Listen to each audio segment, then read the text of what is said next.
Next, black lines. The black lines painting இங்கே இருக்கு. நல்லா பார்த்துக்கோங்க. Black lines. Black lines எதில் வரைஞ்சிருக்காங்கனாக்கா கேன்வாஸில் ஆயில் பெயிண்ட் வச்சு வரைஞ்சிருக்காங்க. எப்போ வரைஞ்சாங்கனாக்கா டிசம்பர் 1913 வரைஞ்சிருக்காங்க. Size 4.3 inch into 4.3 inch 3.25 inch அந்த மாதிரி கொடுத்துருக்காங்க. வரைஞ்சவர் யார்? வாசிலி காண்டின்ஸ்கை அப்படிங்கிறவர். இந்த கலெக்ஷன் எங்கே வச்சுருக்காங்க? இந்த பெயிண்டிங்கு நியூயார்க்கில் சால்மன் ஆர் குகன்ஹிம் மியூசியமில் வச்சுருக்காங்க. ஸோ இதுதான் இதோட டீட்டெயில்ஸ். டிஸ்கிரிப்ஷன் பார்ப்போம். General description. Wassily Kandinsky was born in 1866 in Russia. இவர் ரஷ்யாவில் பிறந்தார். He was the famous painter and art theoretician of his time. Kandinsky is one of the founder figures of abstract painting.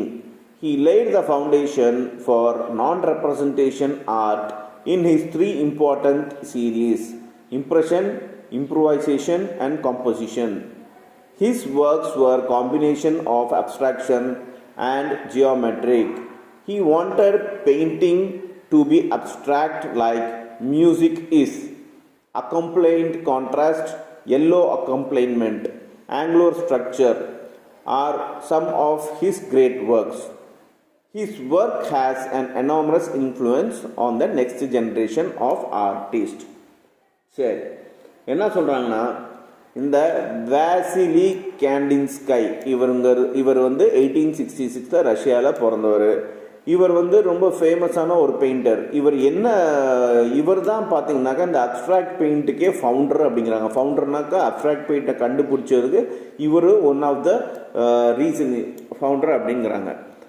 அது மட்டும் இல்லாமல் இவர் என்ன ஒரு விஷயத்துக்கு அடித்தளத்தை தட் இஸ் ஒரு ஃபவுண்டேஷன் போட்டாங்கனாக்கா 3 விஷயத்துக்கு. ஒன்று இம்ப்ரெஷனுங்கிற விஷயத்துக்கும், அப்புறம் இம்ப்ரூவைசேஷனுங்கிற விஷயத்துக்கும், அப்புறம் காம்போசிஷன். இந்த 3மே பார்த்தீங்கன்னாக்கா இவர் தான் ஃபஸ்ட்டு அழகாக எல்லாத்துக்கும் சொல்லி கொடுத்தது. நெக்ஸ்ட் ஜென்ரேஷனும் இதை வச்சு ஃபாலோ பண்ண ஆரம்பித்தாங்க.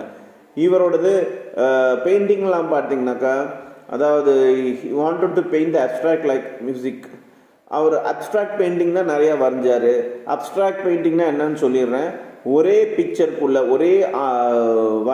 என்ன சொல்கிறது, டயக்ராம்னு சொல்லலாம், இல்லாட்டி ஆர்ட்டுக்குள்ளே இன்னொரு பிக்சர் இருக்கும். அது நமக்கு தெரியவே தெரியாது. ஒரு மனுஷன் இருப்பான், ஆனால் அந்த மனுஷன் இருக்க மாதிரி தெரியாது. அதுதான் அப்ஸ்ட்ராக்ட் பெயிண்டிங்கு. ஸோ அதை கண்டுபிடிச்சது இவர் தான். இவர் வரைஞ்சதில் ஒரு சில நல்ல விஷயம்னாக்கா